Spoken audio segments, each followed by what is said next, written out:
Hello everybody, welcome back to the channel. So in today's video, I do want to speak about the operation of Alphonso Davies, a player that I do think many of us do admire, and a player that we have been wanting for a very long time. And now it is starting to seem much more real. With Hansi Flick, now the brand new coach of FC Barcelona, everything is possible with this operation. Hansi Flick took out the best of Alphonso Davies. The only reason why many of us know about Alphonso Davies today, it is because of Hansi Flick when he did coach Bayern Munich between 2019 and 2021.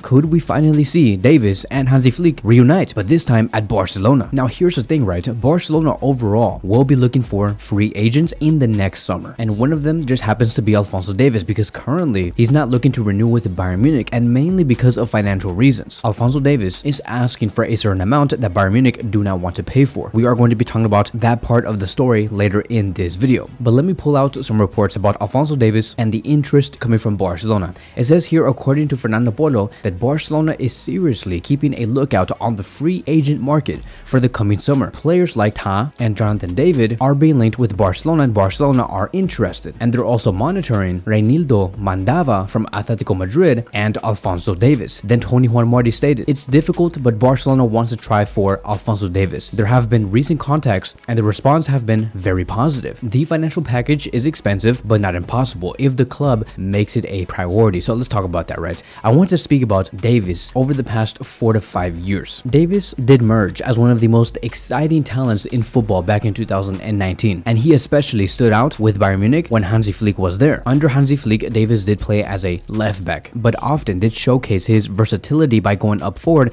and almost acting like a left winger. He was one of the most used players on that season, making 28 appearances and successfully winning multiple trophies with Bayern. In that exact same season, he did average 2.1 tackles per match and 1.5 interceptions per game. You combine that with his speed and anticipation for the ball, he was a very effective left back and a very dangerous and scary left back. I think all of us can remember what happened back in 2020 when Alphonso Davies made a fool out of Barcelona, and especially Semedo. One of the scary things about Alphonso Davies is that over the years, he has been showing that he is unstoppable in the final third because of his speed, because of his take-on abilities, his crosses into the box. It is one of the best. Now, I do think that his best season so far was back in 2019 and 2020. That was his best season. Since then, he has not necessarily really upped his level, but he has not gotten worse either. And I do think that is one of the reasons why Alphonso Davies could come to Barcelona, and why I do think that this whole Hansi Flick card could really work, is because if Davies knows that he is currently not really improving, not really skyrocketing, or heading towards that trajectory that many of us did anticipate, maybe he could say, you know what, I want to go back to the coach that brought the best out of me, and that is Hansi Flick. Now, I want to make it very clear, I'm not saying that Davies right now is trash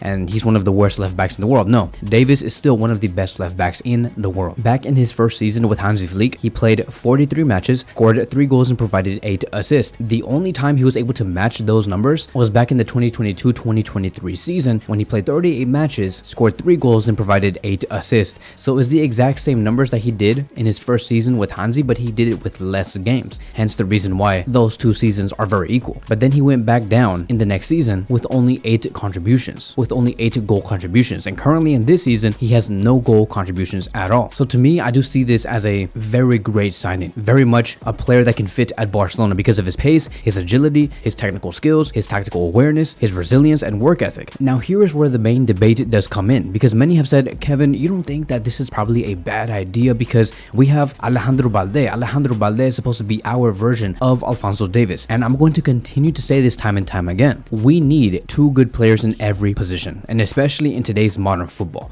If you look at the schedule, we play more than 60 games. There is no reason for us to have one player dominate a certain position and play all 60 games, because you just never know when that player may encounter an injury. It's very dangerous. It's always good to rotate, to really make sure that none of these players ever do get fatigued and then get through a serious injury. That it just doesn't make any sense. You must have 2 very good players in every position. Unfortunately for Barcelona, we're not really in that financial position to be saying, okay, we can do this by next season for sure. No, we can't, right? We're not PSG, we're not City. Barcelona is in a much different game, but we're moving slowly but surely. And maybe in the next position that is going to be fully reinforced could be the left back position, and I'm very comfortable to say that having Davies and Balde as our left back options could really work. If you also look at the data here, you can see that Alejandro Balde currently does not even touch Davies in terms of aerial duels, duel percentage, progressive passes, expected assists. The only time you do see Balde beating Alphonso Davies through football stats is carrying the ball and crosses, which does make a lot of sense. But I do think that if you bring in Davies, you will get the best out of Balde as well, because now he knows that his position is no longer secured and he is going to be on top of his toes. It's the same thing on what's currently going on in the midfield. Like, do we not find it so appealing, and do we not feel so secure to know that we have Olmo, Gavi, Pedri, Frankie, Casado, and Bernal, who will be joining us next year as options in the midfield? That is a lot of players, and we're always going to be covered. It feels very good to say that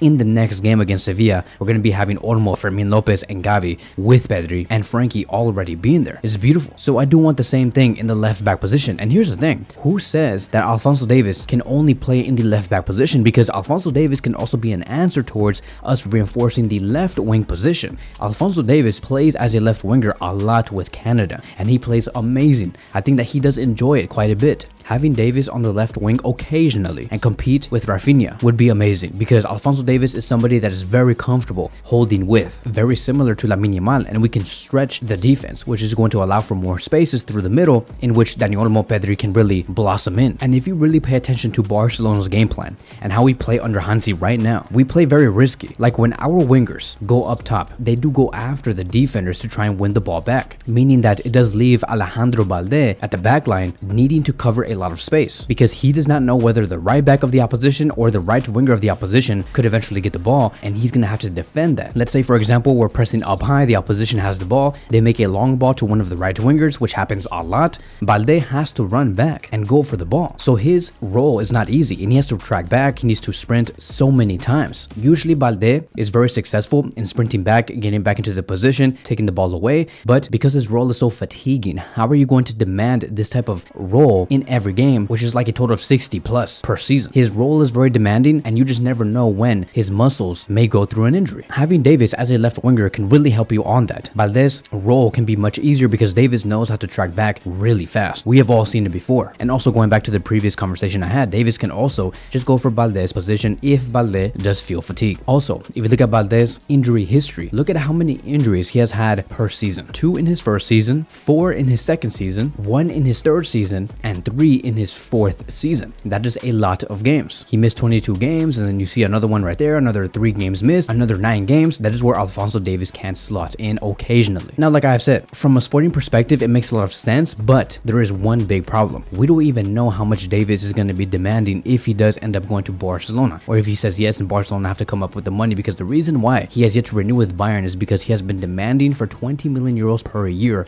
in order for his contract to be extended, and Bayern Munich do not want to do that. Right now, Davies does make 11.25 million euros per year, which is less than Kane, Neuer, Müller, Sané, Kimmich, Gnabry, Goretzka, De Ligt, Olise, and so yes, it's very low compared to the other players, and that is why he might feel like, okay, I want to get paid more because I have been here for a very long time, more than many of the players that we see today at Bayern. So you better bet that yes, he's going to stand on that 20 million euros. And is Barcelona going to be able to pay that type of package? It already does help for us to get the player for free, but how are we going to fit him in the wage bill? That is going to be the biggest obstacle. We don't even know if Javier Tebas is going to give us the blessing to finally say Barcelona is back on the 1-1 rule. You guys can sign whoever you guys want, no problem. The wage bill is massive. We need that from Javier Tebas. Javier Tebas, bro, if you want to make your league better, invite more stars into your league. Make it more flexible for Barcelona to sign the players that they do want. If you want to bring the Davises, the Haalands, and the best players in the world to your league, you make sure that these clubs like Barcelona and more get the financial flexibility. And so yeah, that is my stance on it. I would welcome this signing. I would really love it. Let's also keep in mind that Barcelona is not the only team that is interested in Davies. Madrid do want the player. I'm pretty sure there's going to be so many comments under this video of many Madrid fans saying,